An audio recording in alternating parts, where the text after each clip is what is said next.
अबू बकर सिद्दीक है। बिल्कुल वही तरीका जो नबी ने दिया था, वही निजाम जो हुजूर ने दिया था, वही कुरान का दस्तूरी असासी बुनियादी तरीके जो हुजूर ने नाफिज किया था, अबू बकर सिद्दीक ने दुनिया में वही निजाम चलाया। और जानते हैं कितने दिनों तक चलाया?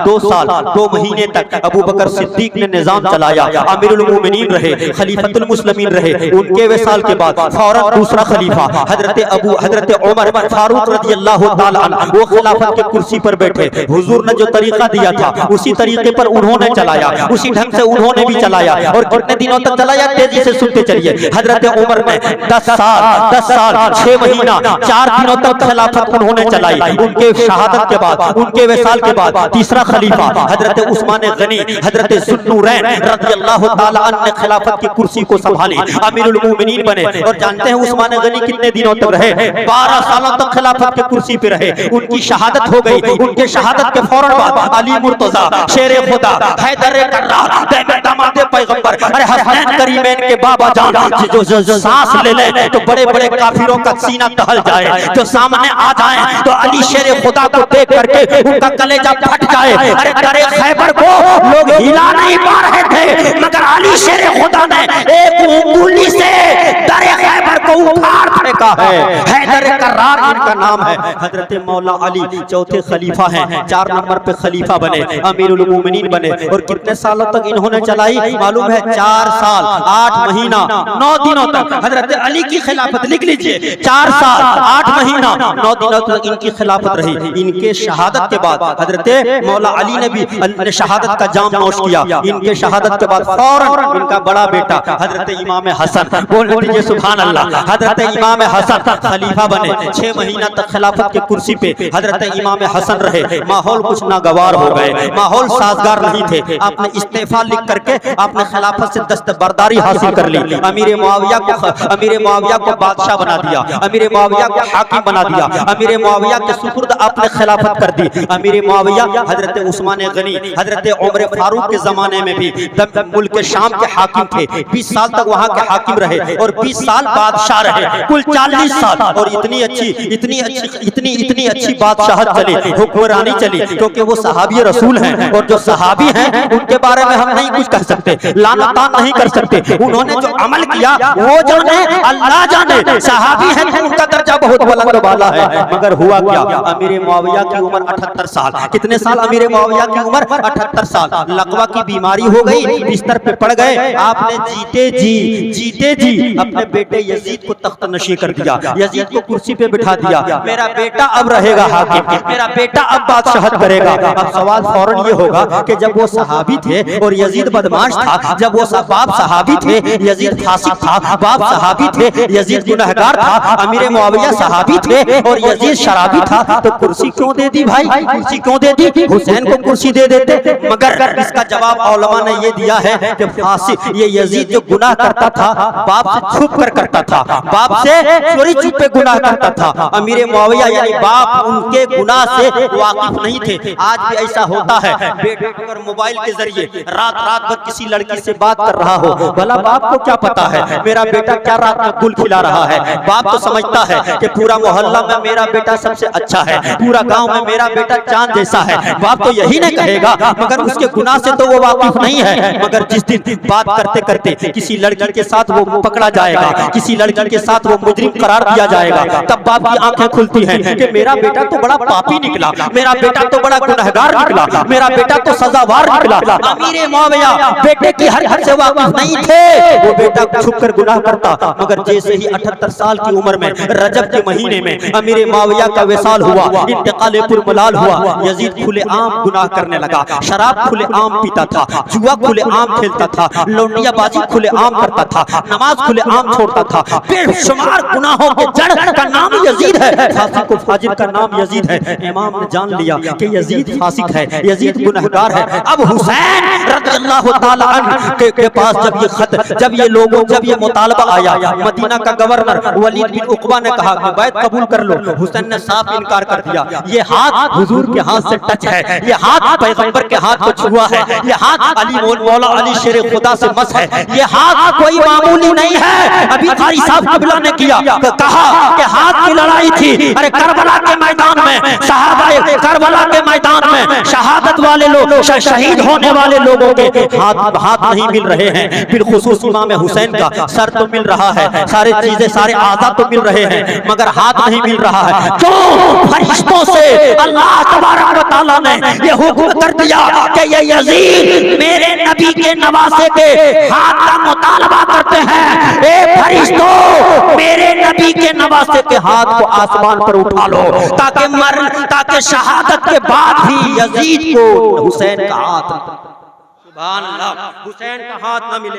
अल मुख्तसर इमाम हुसैन रज़ियल्लाहु ताला अन्हु ने साफ इनकार कर दिया, हम बैत कबूल नहीं कर सकते। और बैत कबूल इसलिए नहीं कर सकते कि हाकिम यजीद है, वो शराबी है। अगर बैत कबूल करते हैं, अगर सपोर्ट कर देते हैं, अगर समर्थन कर देते हैं, तो साफ मतलब क्या होता कि शराबी के हाँ में हाँ मिलाना, जुआरी के हाँ में हाँ मिलाना, जानी के हाँ में हाँ मिलाना। और नबी ने जो दस्तूर दिया था जी, कुरान का जो तरीका दिया था, सहाबा ने उसी ढंग से चलाया। मगर यजीद ने सबको पामाल किया, अजानें बंद करवा दी, नमाजें बंद करवा दी, गुनाह का दरवाजा खोल दिया, सब लोग खुले आम गुनाह कर रहे हैं। मैं मुख्तसर इख्तिसार के साथ अर्ज करना चाहूंगा, करबला के तपते हुए सहरा में इमाम आली मकाम इमाम हुसैन रज़ियल्लाहु ताला अन्हु की शहादत हो गई। सर आप लोगों ने सुना, शैतान सिफत सेनान ने आगे बढ़कर इमाम हुसैन के सर को सजदे के हालत में सर को तन से जुदा कर दिया। और इमाम का सर जब तन से जुदा हुआ है, सजदे के हालत में शायर ने पुकार कर कहा है, हो सके तो लाइए, हो सके तो लाइए, हो सके तो लाइए, दोनों जहां मीजान में। हमने ज़मीने करबला से एक सजदा ले लिया, हमने ज़मीने करबला से एक सजदा ले लिया। और जिंदा हो जाते हैं जो मरते हैं हक के नाम पर। अल्लाह अल्लाह मौत को किसने मसीहा कर दिया, अल्लाह अल्लाह मौत को किसने मसीहा कर दिया। इमाम के शहादत के बाद, इमाम हुसैन की शहादत के बाद यजीदी कुत्ते खामोश हो गए, क्योंकि वो यही चाहते थे हुसैन का सर मिल जाए। अब वहाँ पे खेमे में बच्चियां भी हैं, वहाँ पर ज़ैनब भी हैं, वहाँ पर सकीना भी हैं, वहाँ पर शहरबानो भी हैं, वहाँ पर इमाम ज़ैनुल आबिदीन बीमार भी अदालत में करा रहे हैं। ये सब लोग वहाँ हैं। ये भी बात आप लोगों ने सुना होगा, इमाम हुसैन जब करबला के मैदान में गए, आपके बड़े साहिबजादे 22 साल उम्र इमाम ज़ैनुल आबिदीन की है, बुखार से करा रहे हैं, मगर बाप का दामन थाम लिया और कहा, ए अब्बा हुजूर आप कहाँ जा रहे हैं? क्योंकि सबको पता था इस मैदान में जो आगे बढ़ता है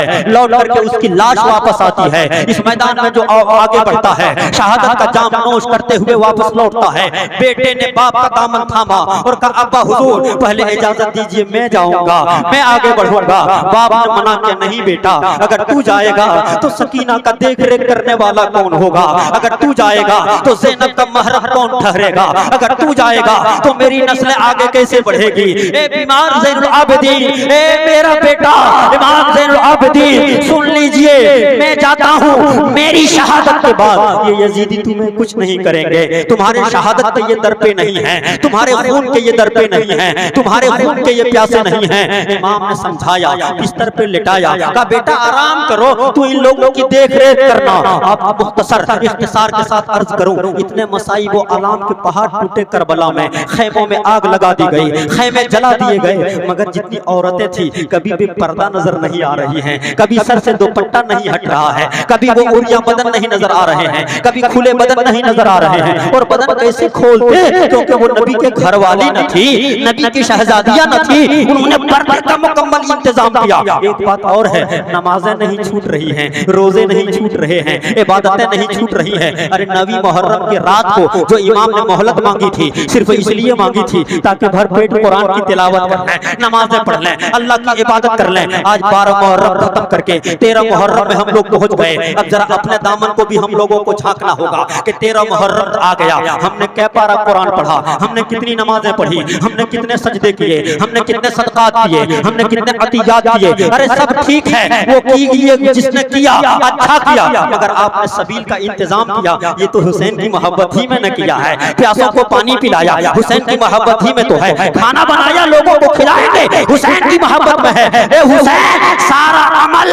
हम नहीं कर पाते हैं, मगर चंद अमल तो तेरी मोहब्बत में करते हैं। हुसैन, इसे कबूल कर लेना और बदला कुछ नहीं चाहिए। क़यामत के दिन सिर्फ कह देना ये हमारा गुनाह।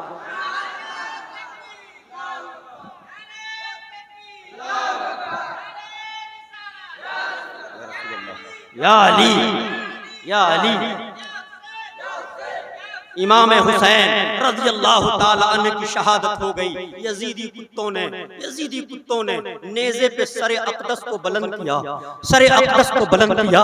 उलमा फरमाते हैं हुसैन का सर तन से जुदा है मगर अभी भी यजीदियों से बुलंद है, अभी भी यजीदियों से अरफ़ा व आला है, अभी भी यजीदियों से बरतर बाला है और हमेशा बरतर बाला रहेगा, हमेशा बरतर बाला रहेगा। इमाम कत्ल हुए हैं मगर हकीकत में कत्ल क्या हुए, हमेशा लिए जिंदा हो गए। शायर ने कहा है कत्ले हुसैन असल में मर्गे यजीद है, कत्ले हुसैन असल में मर्गे यजीद है। इस्लाम जिंदा होता है हर करबला के बाद, इस्लाम जिंदा होता है हर करबला के बाद। इमाम हुसैन के सरे मुबारक को लेकर के यजीदी आगे बढ़े, लेकर कहां जा रहे हैं? इब्ने ज़ियाद के पास। दमिश्क जा रहा है, शाम जा रहा है, जा रहा था, आगे बढ़ता गया, आगे बढ़ता गया। 3 मंजिल अभी आगे बढ़ा था कि एक गिरजा घर के सामने रात हो गई, चारों तरफ सन्नाटा छा गया, स्याही ने कायनात को घेर लिया, जुल्मत कदा ने अपनी चादर फैला दी, जुल्मत ने जहान को अपने गोद में समो लिया।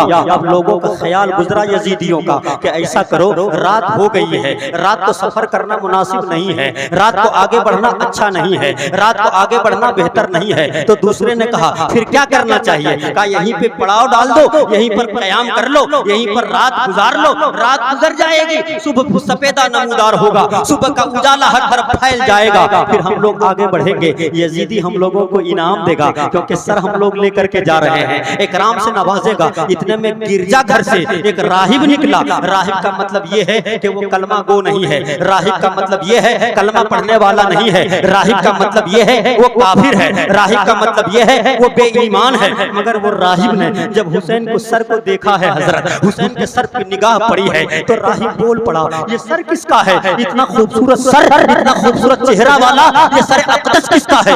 यजीदियों ने कहा नहीं पहचानते हो, ये सर इमाम हुसैन का है, नहीं चिन रहे हो, ये सर नवासे रसूल का है। राहिब की आंखों में आंसू निकल गए कि नादान, तुम लोग कलमा पढ़ने वाले अपने आप को कहलाते हो, कहते हो कि नबी का कलमा पढ़ते हैं और नबी के नवासे के सर को जुदा कर दिया बदन से, सर को तुमने काट डाला। यजीदियों ने कहा चुप रह, अपनी बकवास बंद कर, अपने अपने अपने रहबानियत अपने पास रख, गिरजा घर के अंदर जाकर अपनी इबादत में मसरूफ रह। कहा नहीं मैं वापस जाने वाला नहीं हूँ। कहा फिर क्या करेगा? कहा इतना खूबसूरत सर है, नवासे रसूल का सर है, इमाम हुसैन का सर है, एक रात के लिए मुझे दे दो ताकि इसकी भरपेट जियारत कर लो। यजीदियों ने कहा नहीं नहीं सर नहीं देंगे। कहा क्यों नहीं देगा? रात भर रुक नहीं है, रात भर के लिए दो, सुबह जब जाएगा ले लेना। कहा नहीं देंगे, ये तो हमारी बहुत बड़ी पूंजी है, हमें दौलत मिलेगी, हमें सरवत मिलेगी, हमें सरमाए मिलेंगे, हमें दनानीर मिलेंगे, हमें दिरहम मिलेंगे। फौरन राहिब समझ गया ये नादान यजीदी कुत्ते पैसे के पुजारी हैं, अगर पैसा इनको देंगे तो ये सर दे देगा। फौरन जेब से 10,000 दिरहम निकाला और कहा ए यजीदी कुत्तों, पैसे के पुजारी हो, ये 10,000 दिरहम पकड़ो, रात भर के लिए सर अक़दस को दो, रात भर के बाद वापस मैं कर दूंगा। फौरन यजीदियों ने पैसा लिया, सर मुबारक को दे दिया। अब राहिब का अमल देखिए, राहिब का अमल देखिए, राहिब का हुस्न इखलाक देखिए, राहिब का किरदार देखिए, राहिब की अदा देखिए। लेकर के वापस गया, हुसैन को सर को गुस्ल दिया, हुसैन के सर को धुला, उसमें कस्तूरी लगाया, उसमें इतर लगाया, उसको खुशबूदार किया। फौरन मौलाना शुएब साहब दामन थाम लेंगे और कहेंगे कैसे मुफ्ती हैं आप ही कहते हैं कि हुसैन नबी का नवासा है, आप ही कहते हैं कि नबी ने पेशानी को चूमा था, आप ही लोग कहते हैं नबी ने सूंघा था। अरे नबी सूंघ रहे हैं इसका मतलब हुसैन खुशबूदार है और नबी फरमा रहे हैं हुसैन दुनिया के भी फूल हैं, आखिरत के भी फूल हैं। तो वो राहिब इतर क्यों लगा रहा था, खुशबू क्यों लगा रहा था? तो मौलाना शुएब का जवाब ये होगा वो अपने अकीदत का इजहार कर रहा था, अपनी मोहब्बत का सबूत दे रहा था। वरना हुसैन का सर मुबारक वो सर है कि उजाला ही उजाला है,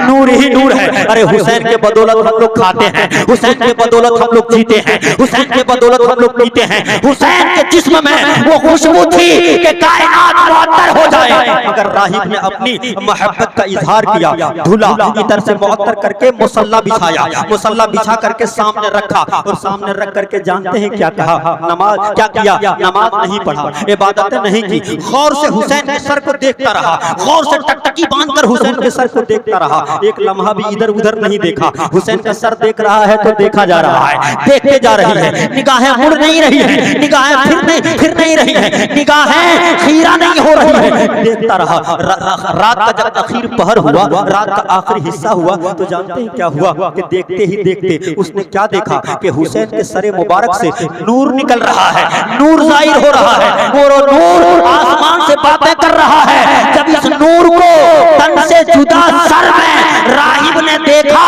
बेईमान था, हुसैन के सर को देख करके ईमान,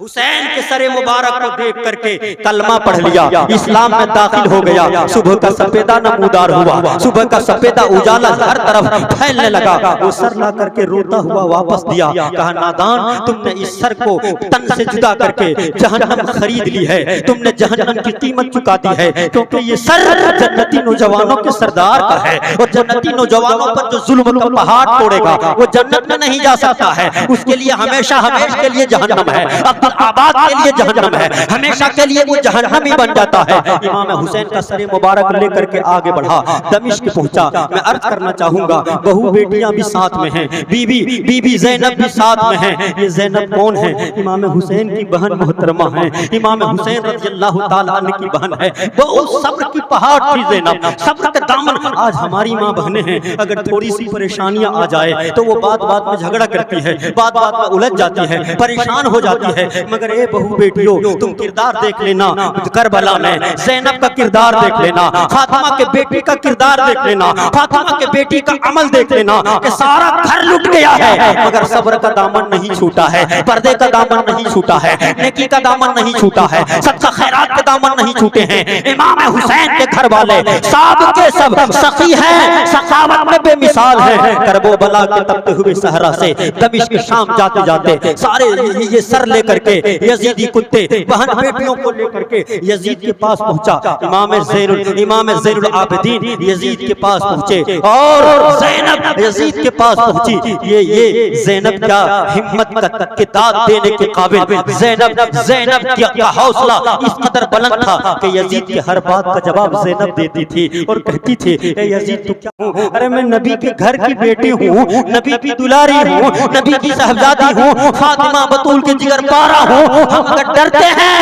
तो फकत अल्लाह से डरते हैं, अल्लाह से डरते हैं, अल्लाह के सिवा किसी से नहीं डरते हैं, अल्लाह के सिवा किसी से खौफ नहीं खाते हैं। अल्लाह तबारक व तआला जिस हाल में हमको रखे उस पे हम सब्र करते हैं, और इस सब्र का बदला अल्लाह तबारक व तआला हमें आखिरत में बेहतर से बेहतर अता फरमाएगा, जज़ा बेहतर से बेहतर अता फरमाएगा। करबला का वाक़या हुए अभी चंद साल गुजरे थे, कै साल गुजरे थे? चंद साल, 3 साल या 4 साल गुजरे थे। हरम शरीफ में अब्दुल्लाह बिन उमर रज़ियल्लाहु ताला अन्हु रूए ज़मीन पर सबसे बड़ा आलिम दीन, सबसे बड़े आलिम दीन अब्दुल्लाह बिन उमर हरम शरीफ में आराम से तशरीफ फरमा है, बैठे हैं। इतने में एक शख्स आया, एक हाजी साहब आया, एहराम पहन कर आया। एहराम क्या है? वो 2 कपड़े जो एक तहबंद की तरह, एक चादर की तरह हाजी साहिबान ओढ़ लेते हैं। हाजी साहिबान पर ये जरूरी है, ये शर्त है, बगैर एहराम के हज नहीं होता, बगैर एहराम का हज मुकम्मल नहीं होता, ये जरूरी चीज है। एहराम बांधकर वो हज कर रहा था। अब्दुल्लाह बिन उमर बैठे थे कि एक हाजी, एक एहराम, एक मुहरिम शख्स आया और आकर कहने लगा,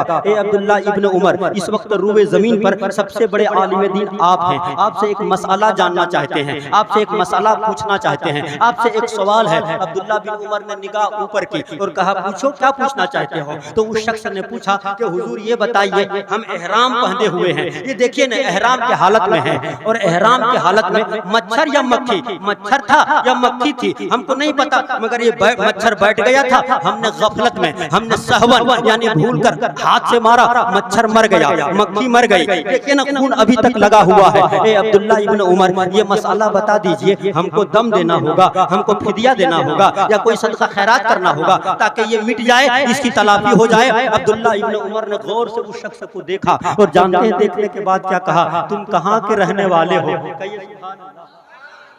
तुम कहाँ के रहने वाले हो? अरे अजीब सवाल है कारी जुबैर साहब, आपसे अगर कोई मसला पूछे, आपको अगर जवाब आता है तो आप साफ जवाब दे दीजिए, नहीं आता है कह दीजिए ला अदरी ला आलम, मैं नहीं जानता, किसी दूसरे से पूछ लीजिए। ये पूछने का हक किसने दिया? कहाँ का रहने वाले हैं, का आपके बाप का नाम क्या है, किस कबीले से ताल्लुक रखते हैं, कैसे आना हुआ, ये पूछने का हक किसने? मगर अब्दुल्लाह बिन उमर ने पूछा कहाँ का रहने वाला है, कहाँ से ताल्लुक है। अभी वो जवाब देता कि हम करबला के हैं, अभी वो कहता कि हम कूफा से आए हैं, अभी वो जवाब देता, इससे पहले पहले अब्दुल्ला बिन उमर ने पलट कर जवाब दिया, नादान करबला के हो ना, नादान इराक से तुम्हारा ताल्लुक है, कूफा का रहने वाला है। तो उसने सर हिलाया और कहा हाँ हाँ हुजूर, हम करबला से ताल्लुक रखते हैं, हम कूफा के रहने वाले हैं, हम इराक के रहने वाले हैं। तो अब्दुल्ला बिन उमर ने कहा, ए नादान, तुमने करबला में हुसैन के खून को पिया, तुमने करबला में नन्हे अली असगर के खून को बहाया, तुमने अब्बास अलमबरदार की जवानी लूट ली, तुमने कासिम पे तलवारें चलाई, तुमने औने मोहम्मद को शहीद कर दिया। करबला में जब नबी के घर वालों पर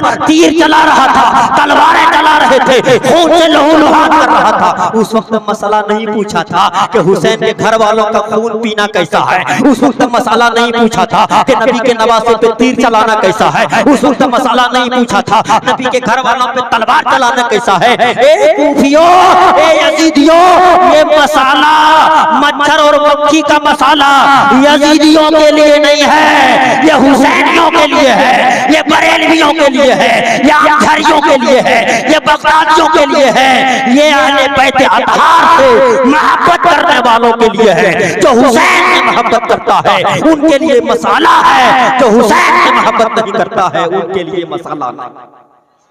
मैं अर्ज करना चाहूंगा, 3 साल या 4 साल गुजरा था और पूछ लिया गया यजीदी हो या हुसैनी हो, तो मैदान महशर में नहीं पूछा जाएगा। 3 साल 4 साल के बाद फौरन पूछा गया यजीदी हो कि हुसैनी हो, तो कल कयामत के दिन मैदान महशर के दिन भी पूछा जाएगा हुसैनी हो या यजीदी हो। अगर किसी के पेशानी से हुसैन, आले हुसैन, अहले बैत अतहार में से किसी के खून का एक कतरा भी दामन में नजर आएगा तो रब्बे ज़ुल जलाल का हुक्म होगा, ये यजीदी है, यजीदी, इसके लिए जहन्नम का दरवाजा खोल दो, जहन्नम में ढकेल दो, और जिनके दिल में जर्रा बराबर, रत्ती बराबर भी हुसैन की मोहब्बत होगी, नाना हुसैन कहेंगे, ये गुलाम मेरे नवासे का भी है, ये गुलाम मेरा भी है, ये रब्बे ज़ुल जलाल का महबूब बंदा है। जन्नत का दरवाजा खोल दो, फरिश्ते जन्नत का दरवाजा खोल कर हुसैनियों से कहेंगे, जन्नत आपका इस्तेमाल, जन्नत आपका इस्तकबाल कर रही है। माँ बादे करबला, मैं अर्ज करना चाहूंगा, इन यजीदियों का तो ये हाल हुआ, एक एक चुन चुन करके कूटा गया, चुन चुन करके कुत्ते की मौत मारे गए, कुत्ते की मौत मारे गए। तो यजीदियों ने सोचा था ताकत ही सब कुछ है। करबला में जो नजरिए का टकराव हुआ, 2 नजरिया था, एक यजीद का नजरिया कि ताकत सब कुछ है, ताकत के बलबूते पे सब कुछ कर लिया जाएगा, मगर हुसैन का नजरिया उसके खिलाफ था। हुसैन का नजरिया ये था कि हक सब कुछ है, हक सब कुछ है, हक जिसके साथ है ताकत उसके साथ है, बल उसके साथ है, हिमायत उसके साथ है, पावर उसके साथ है, अल्लाह उसके साथ है, रसूल उसके साथ है। यजीदियों ने ताकत को सब कुछ समझा था, हुसैन ने हक को सब कुछ समझा था, तो हक के साथ हुसैन रहे। आज भी घर घर हुसैन जिंदा है, सुबह क़यामत तक हुसैन जिंदा रहेंगे, हुसैन ताबिंदा रहेंगे, हुसैन का नाम जपा जाता रहेगा, हुसैन का चर्चा होता रहेगा। समंदर के रवानी में हुसैन है, घर घर में हुसैन है, जर्रे जर्रे में हुसैन है, तुग़यानी में हुसैन है, हवा फजा में हुसैन है, बारिश के कतरों में हुसैन है। हुसैन को कहां कहां ढूंढिएगा, जन्नत के ईंटों पर हुसैन है, जन्नत के आबो हवा में हुसैन है, जन्नत की फजा में हुसैन है। जहां जहां हुसैन को ढूंढेंगे वहां वहां हुसैन पाए जाएंगे, वहां वहां हुसैन का नाम मिलेगा, वहां वहां हुसैन का जिक्र मिलेगा। क्या सिर्फ सुन्नियों के हैं हुसैन, क्या सिर्फ यजीदियों, क्या सिर्फ शियों के हैं हुसैन, क्या सिर्फ राफिजियों के हैं हुसैन?